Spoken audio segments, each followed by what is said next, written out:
After those that have signed up to speak, there will be an opportunity for anyone else to speak. I was heartened to read in your 2006 comprehensive plan booklet the page that should be page 8, during the page number that should be page 8, under rural protection. Polk County will protect the rural character of agricultural landscapes and communities by directing non-agricultural growth to municipalities, discouraging municipal expansion into productive farming areas, and allowing rural communities to remain economically sustainable. I appreciate that statement. It does appear that some of the other trends that we're discussing tonight, however, don't jive well with that statement, but I hope we can keep that in mind. I oppose the rezoning of unincorporated Polk County land. I support instead a more intelligent long-range approach to development in my area of Polk County. This includes, number one, calling a moratorium on destruction of prime farm ground for housing or roads. Number two, encouraging higher density housing in already established residential areas, and that is a suggestion that I think is concrete and that we could take into consideration. Number three, calling a moratorium on construction in the 4 Mile Creek area watershed until we know exactly what the impact will be on flooding and other issues there. Number four, bringing more fairness into the planning process, and this gets back to your point in some ways. Listen to the area residents about the kind of development they want.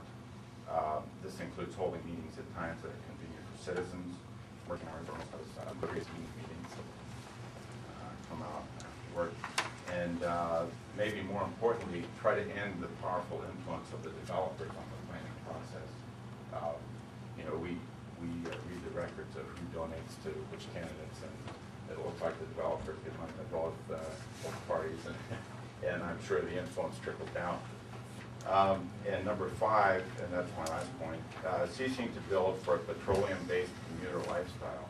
It's a very important point for planners to consider. We know that this lifestyle cannot continue long into the future. Earlier statement, which claims that you folks are protecting the rural character of ag landscapes, and I know that Denny Elwell and Denny Elwell have bought land in that area, and it's we see those things happening. So right along that road. Elwell just bought a farm there, and he just paid $7,000 for a farm near my house per acre. So no farmer can compete with $7,000. Mr. Rao asked, how many acres, and I was just sitting here eyeballing, and I came up with the agricultural transition district. It looks like there's 21 sections of land in agricultural transition alone in here, and that's probably problematic. And Mr. Sprague indicated that this has been a very long process, and it has been a long process because I've been there every step of the way.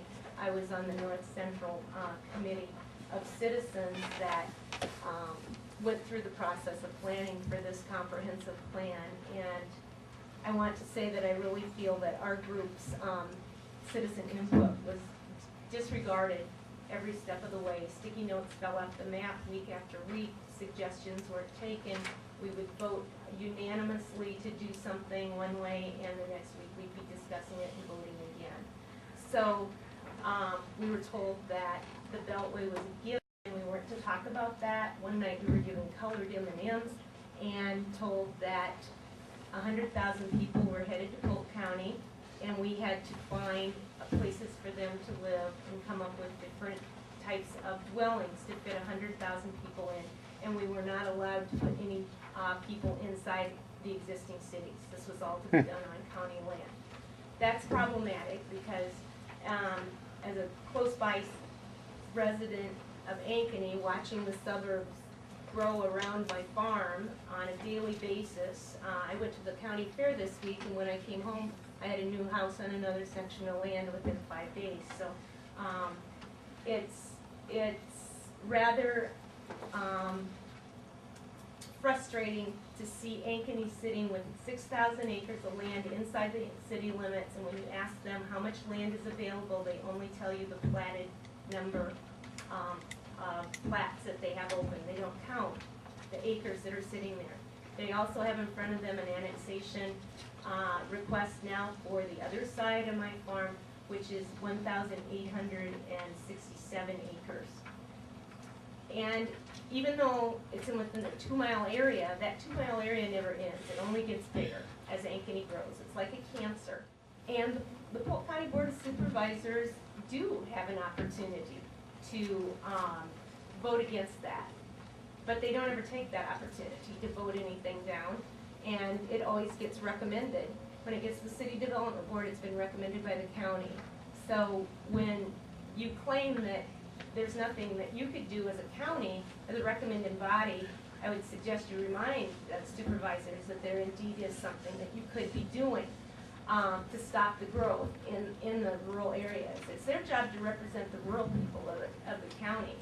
And as Mr. Tesdall read, your zoning plan says you do that, but I don't feel that you do a very good job of it, because Ankeny, since this planning process started, has grown into the whole 2 sections north. And I am now, our farm has been around for 105 years. It was designated a century farm in 2002, and I see now that I'm low density residential. And with the, I've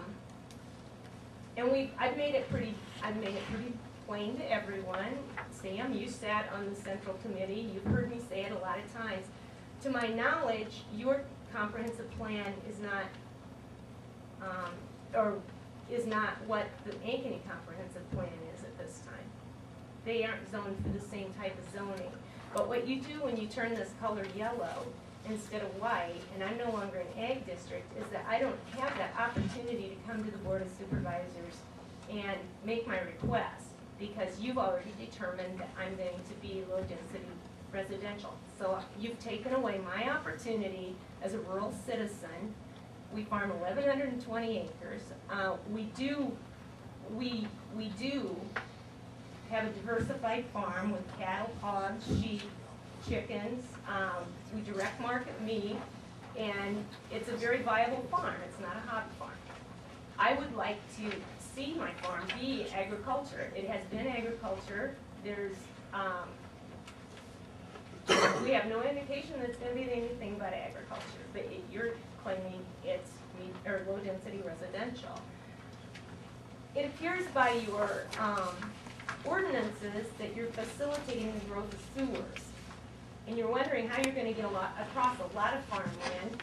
And so by making it an agricultural transition district, or the low density residential, you're facilitating those sewer plants. Past my home, I'm going to be asked by the county to hook up to the water. And then in my particular case, Ankeny spent $108 million to run sewer pipe around my farm, and you're asking that I sign up for the rural water at my home. Ankeny has a clause that says, or an ordinance that says that if I ask to sign up to their rural water, I have to sign an annexation request, and then they have another ordinance that says within 5 years after I am annexed into the city, I have to be rid of my livestock.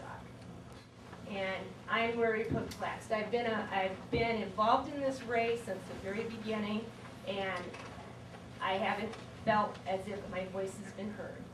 I would tell you, having known nothing about zoning, that you need to get involved. Most of us are really, I think, environmentalists. We've tried to recommend to the Board of Supervisors what we feel will be the best growth of Polk County. And there's many times we voted 7-0 only to have the board overturn what we recommend to them. So you as voters need to step up. That's the only way I can tell you as a participatory citizen, you're going to do it. You got to get involved. Maybe more importantly, try to end the powerful influence of the developers on the planning process.